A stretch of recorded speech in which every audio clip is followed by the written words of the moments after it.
नमस्कार। हम पीएम श्री केंद्रीय विद्यालय चिरो सनपुर की विद्यार्थी आज विभाजन विभीषिका स्मृति दिवस पर विभाजन एक विभीषिका नाटिका लेके प्रस्तुत हैं। आओ बच्चों तुम्हें दिखाए झांकी हिंदुस्तान की, इस मिट्टी से तिलक करो ये धरती है बलिदान की। वंदे मातरम वंदे मातरम वंदे मातरम वंदे मातरम। आओ बच्चों तुम्हें दिखाए झांकी हिंदुस्तान की, इस मिट्टी से तिलक करो ये धरती है बलिदान की। वंदे मातरम वंदे मातरम वंदे मातरम वंदे मातरम। दादी जी आपने देखा ये लोग कितना अच्छा गा रहे हैं। वंदे मातरम शब्द ही ऐसा है जिसे बार बार गाने और सुनने का मन करता है। दादी जी ये लोग आज ये गीत क्यों गा रहे हैं? ये लोग 14 और 15 अगस्त के आयोजन के लिए तैयारी कर रहे हैं। दादी जी 15 अगस्त तो मैं जानती हूँ कि स्वतंत्रता दिवस है, पर 14 अगस्त के लिए क्यों दादी जी? 14 अगस्त को हमारा देश विभाजित हुआ था, तो हम लोग उसे विभीषिका स्मृति दिवस के रूप में मनाते हैं। हाँ दादी जी, ये विभाजन की विभीषिका क्या है दादी जी? विभाजन का मतलब नहीं जानते? तो जब विभाजन का मतलब ही नहीं जानते तो विभीषिका का मतलब कैसे जानोगे? अरे बच्चों, यह देश हमारा पहले बहुत बड़ा था, पर बाद में इसका विभाजन हो गया। मतलब बांट दिया गया? हाँ, बांट दिया गया। लेकिन बांटना विभाजन करना अलग अलग होता है। मान लो तुम्हारे पास 10 टॉफियां हैं, तुम्हें आपस में बांटना है, तो कैसे बांटोगे? 5-5 करके। अब मानो तुम्हारे पास एक टॉफी बची, तो कैसे बांटोगे? मैं उसे तोड़ के 2 हिस्सों में बांट दूंगी। बच्चे, तोड़ना, खंडित करना, यही विभाजन होता है।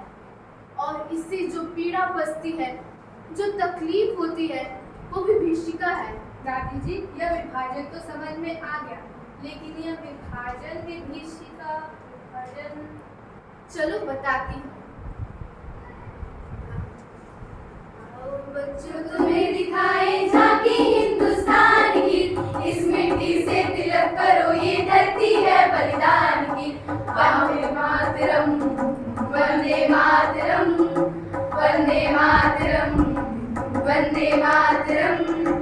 आओ बच्चों तुम्हें दिखाए झांकी हिंदुस्तान की, इस मिट्टी से तिलक करो ये धरती है बलिदान की। वंदे मातरम वंदे मातरम वंदे मातरम वंदे मातरम। दादी जी हमें अच्छी तरीके से बताइए ना कि ये विभाजन कैसे हुआ? बताती हूँ विभाजन के बारे में, अपने देश के विभाजन के बारे में बताती हूँ। ध्यान से सुनो विभाजन के बारे में।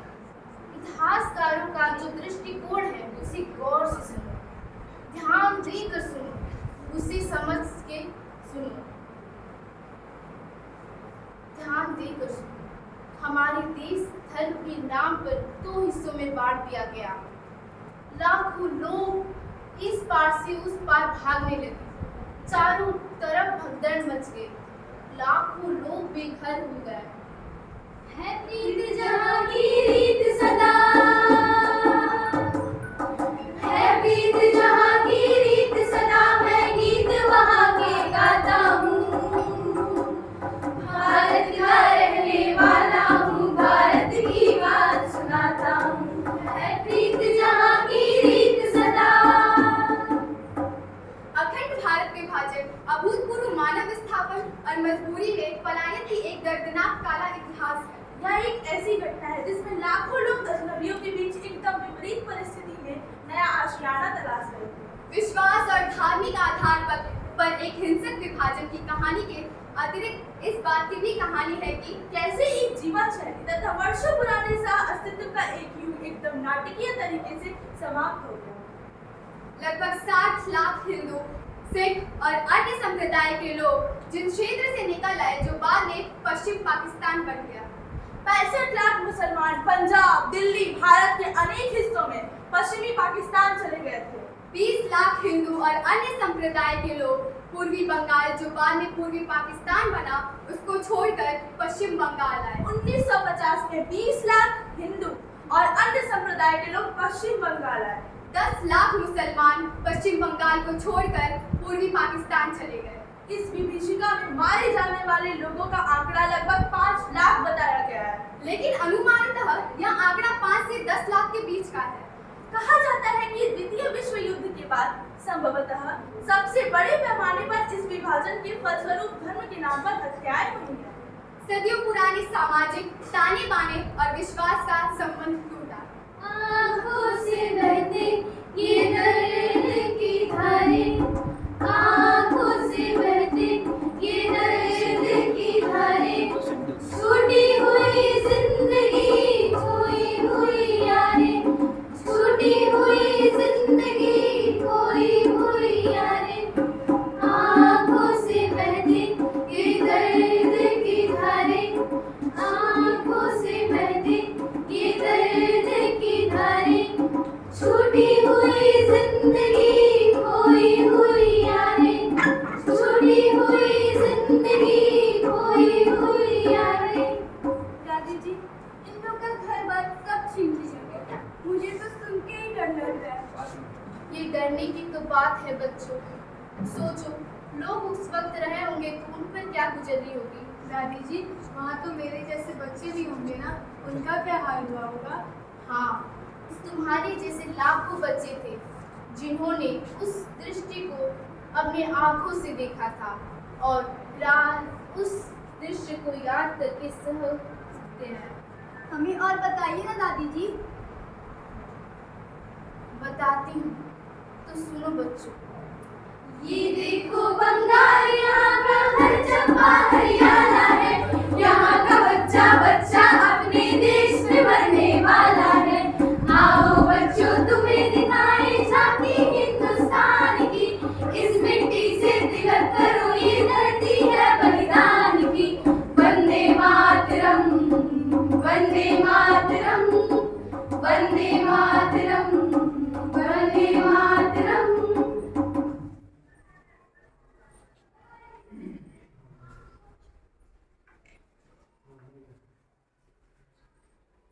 Good morning ma'am. Good morning. Ma'am सुनिए ना, आप विभाजन के बारे में कुछ बता रही थी। आप कह रही थी कि हम बहुत कुछ गवा दिए हैं। मैम ऐसा क्या है जो हमने गवा दिया? मैम कुछ बताइए ना इसके बारे में। मैम कुछ बताइए ना। हाँ बच्चों, 20 फरवरी 1947 को ब्रिटिश के प्रधानमंत्री क्लाइमेट एटली ने हाउस ऑफ कॉमन्स में यह घोषणा की थी। मैम इसके आगे तो मैं बताती हूँ, मुझे भी मालूम है। हाँ बताओ। हाँ तो दोस्तों, सरकार ने 30 जून 1948 से अरे पूनम, वहाँ कहाँ, यहाँ तो बताओ ना सबको। जी मैम। हाँ तो दोस्तों, सरकार ने 30 जून 1947 से 48 से पहले सत्ता का हस्तांतरण कर भारत को छोड़ने का फैसला किया था। मैम, हाँ बताओ। हालांकि पूरी प्रक्रिया को लॉर्ड माउंटबेटन की वजह से 1 साल पहले कर लिया गया था। हाँ मैम, लॉर्ड माउंटबेटन 31 मई 1947 को लंदन से सत्ता के हस्तांतरण की मंजूरी लेकर नई दिल्ली लौटे थे। मुझे भी याद आया, 2 जून 1947 की ऐतिहासिक बैठक में विभाजन की योजना पर मोटे तौर पर सहमति बनी थी। हाँ मैम, भारत के विभाजन का निर्णय एक पूर्व शर्त की तरह था। भारत जैसे देश का विभाजन धार्मिक आधार पर हो, इस योजना का व्यापक विरोध हुआ। ऐसा कहा जाता है कि इस विभाजन के लिए सिर्फ वे ही नेता मानसिक रूप से तैयार थे जिन्हें इस विभाजन में अपना हित और उज्जवल भविष्य दिखाई दे रहा था। अरे वाह बच्चों, आपको तो बहुत जानकारी है। तो अब आगे की कक्षा हम शुरू करें उससे पहले हम एक छोटा सा ब्रेक। ठीक है सर। वंदे मातरम, वंदे मातरम, वंदे मातरम, वंदे मातरम। भाई, तुम्हारा विभाजन को लेकर क्या ख्याल है? भाई, विभाजन को बढ़ावा देने से समाज में सुधार होगा, विभिन्न समुदायों को अपने अधिकार मिलेंगे। नहीं, विभाजन से ऐसा कुछ भी नहीं होगा।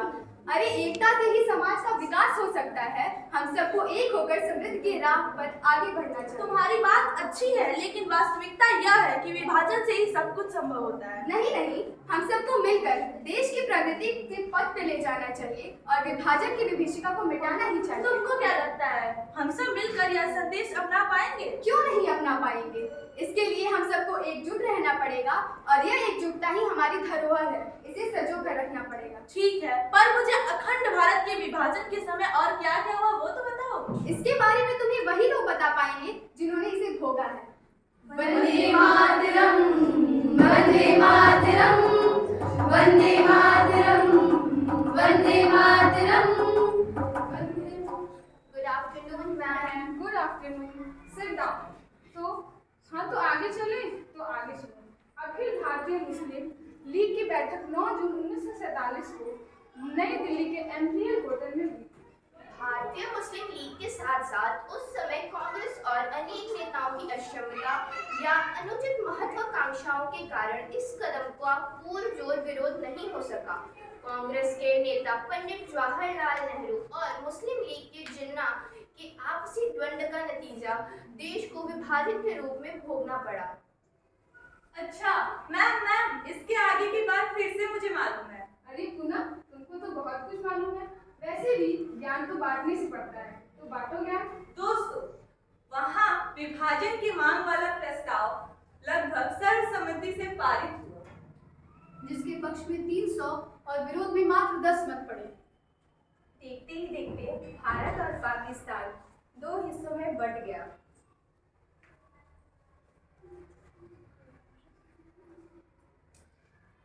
बंगाल का पूर्वी हिस्सा भी विभाजित होकर पाकिस्तान में शामिल हो गया।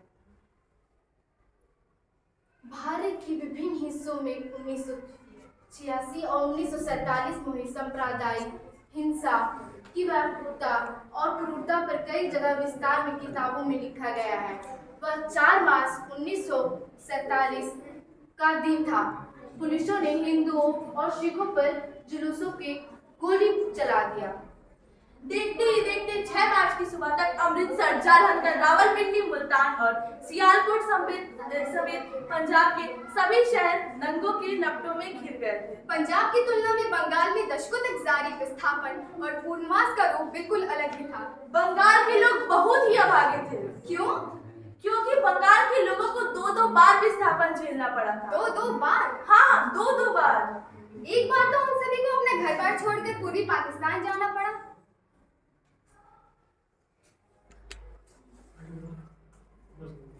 उन्हें पश्चिम बंगाल आना पड़ा। भाई, वहाँ के अधिकारियों ने विभाजन से उत्पन्न संकट की भयावहता को कम करके आंका। हजार हिंदू परिवार ढाका और इसके आसपास से भागकर सिलाहट पहुंचे। इतनी आसानी से नहीं पहुंचे। रास्ते में एक महिलाओं से उसके जेवर छीन लिए गए थे। उन्हें तरह तरह से प्रताड़ित किया गया। बच्ची, महिलाओं, बुजुर्गों के साथ अमानवीय व्यवहार किया गया। क्या महिला, क्या बच्चे, क्या बूढ़े, सभी के साथ दुर्व्यवहार हुआ। हाँ, यह सच है। विभाजन के दौरान महिलाओं को भी भारी नुकसान उठाना पड़ा था। लाखों परिवार अपने परिजनों से बिछड़ गए। इतना ही नहीं, वहाँ ट्रेन में तो लोग जिंदा चढ़े, पर यहाँ लाशों का ढेर बनकर पहुंचे। रोती नहीं बच्चे, चुप हो जाओ। दादी जी, ढाका से आए उन लोगों का क्या हुआ जिनका सब कुछ लूट गया? इसकी भी अजब कहानी है बच्चों। कहा जाता है ना घर की रहे ना घाट की। ऐसा क्यों? वे अपने ही घर बार छोड़कर जब दोबारा इस देश में आए तो अपने ही घर में रिफ्यूज बनकर रह गए। आँखों से बहती ये दर्द की धारें, आँखों से बहती ये दर्द की धारें, छूटी हुई जिंदगी, खोई हुई यादें, छूटी हुई जिंदगी, खोई हुई यादें। पूर्वी पाकिस्तान से कितने लोग बंगाल आ गए कि किसी के घर में 1 इंच जगह नहीं बची थी अपने संबंधितों को रखने के लिए। पश्चिम बंगाल सरकार ने चटगांव, नारायणगंज, परिसार और चंद्रपुर से सारे यात्रियों को कोलकाता लाने के लिए 15 स्टीमरों से व्यवस्था की। पूर्वी पाकिस्तान से लोगों ने जलमार्ग से पलायन किया था। कई नावें जल में डूब गए। कुछ दिन बाद पानी की सतह पर लाशें ही लाशें तैर रही। ऐसा भी क्या खास था हमारे हिस्से की जमीन में जिसे हासिल करने के लिए हमारे सब छीन गए। बंगाल, पंजाब, गुजरात, सिंध चारों ओर विभाजन की अलग अलग सुलंग आई। सिंध के लोग तो विस्थापित होकर आ गए, पर सिंध हमें नहीं मिला। सिंध से याद आया, सबसे अधिक सिंधी परिवार राजस्थान में आए। विभाजन के बाद पाकिस्तान से लाखों शरणार्थी भारत आए और राजस्थान उन राज्यों में से शामिल था जहां बड़े पैमाने पर शरणार्थी आए। राजस्थान में हम जैसे शरणार्थियों के लिए राहत और पुनर्वास की व्यवस्था करना एक बड़ी चुनौती थी। हमारे आने से राजस्थान के सांस्कृतिक ताने बाने में भी बदलाव आ गए। हम अलग अलग दिखने लगे। हमारी संस्कृति, भाषा और रीति रिवाज सभी बदल गए। सिंध में कहाँ एक बड़ा बिजनेसमैन हुआ करता था, यहाँ अपने बच्चों को 2 वक्त की रोटी भी नसीब नहीं करा पा रहा। वहाँ मेरे सारे दुकान और घर बार लूट लिया गया। उस रात को हम कैसे याद करें बाबू, जब अपने बच्चों को गोद में लेकर भागी थी मैं। दौड़ते भागते बचते बचाते अपने ही दूर के रिश्तेदार के घर कैसे कैसे राजस्थान के बीकानेर में पहुंचा। हमारे कई सगे संबंधी रास्ते में बिखरते गए, जिन्हें आज तक हम देख नहीं पाए। कुछ लोग झुंझुनों में ही रह गए। वो भी बेचारे कितने दिन तक हमें अपने साथ रख पाते। अंत में थक हार कर हमें रिफ्यूजी कैंप में आना ही पड़ा। हंसते खेलते परिवार, गांव और शहर कैसे बर्बाद हो गए, ये कोई हमसे पूछे। पाकिस्तान से लोग जम्मू कश्मीर की ओर भागे, पंजाब की ओर आए, गुजरात, बंगाल, राजस्थान की ओर लाखों की संख्या में आए। आँखों से बहती ये दर्द की धारें, आँखों से बहती ये दर्द की धारें, छूटी हुई जिंदगी खोई हुई यादें, छूटी हुई जिंदगी खोई हुई यादें। दादी जी, अब मुझे कुछ भी नहीं सुनना है। हाँ मेरे बच्चे, हमारे देश के इतिहास का यही काला अध्याय है। ऐसा कोई भी सुन नहीं पाता। हृदय विदारक घटना है। इसे सुन के तो पत्थर दिल इंसान भी पिघल जाता है। तुम तो बच्चे हो सब। अब हम तुम्हें वह बताते हैं जो हमें अब करना चाहिए। जहाँ जीवन की हर सुबह मुस्कान से पुलकित हो उठती है, वहाँ का मंजर देख आंसू ही खून हो गए। ना है ज्यादा दर्द तेरे भार का कंधे पर, जब तौलता हूँ उसे दहशत जंग और क्रूरता से। विभाजन की विभीषिका में अपने प्राण गंवाने वाले तथा विस्थापन का दर्द झेलने वाले लाखों भारतवासियों को सत सत नमन। भारत की एकता और अखंडता को सुरक्षित रखने के लिए हम सभी को मिलकर प्रयास करना होगा। विभाजन के लिए सियासी खेल में एक भाई के खिलाफ दूसरे भाई के दिमाग में जहर भरा गया है। इस जहर से तो इंसान ने इंसान को बांटा, इंसान ने इंसान को बांटा, इंसान ने ही इंसान को खोया और हमारा अखंड भारत खंडित हुआ। जो हुआ सो हुआ। सुनो हमारे यशस्वी प्रधानमंत्री जी ने क्या कहा। देश के बंटवारे को कभी भूला नहीं जा सकता। देश के बंटवारे को कभी भूला नहीं जा सकता।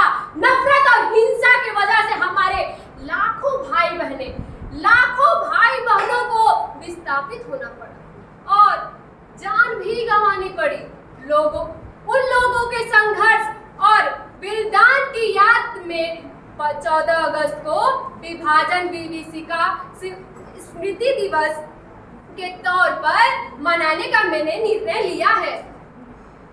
हमारे बीच यदि कोई छल, धर्म और जात को लेकर छल करे या कोई परपंच करे, हमें बहकावे में नहीं आना है। हमें बहकावे में नहीं आना है। भारत देश को अखंड रखना है। भारत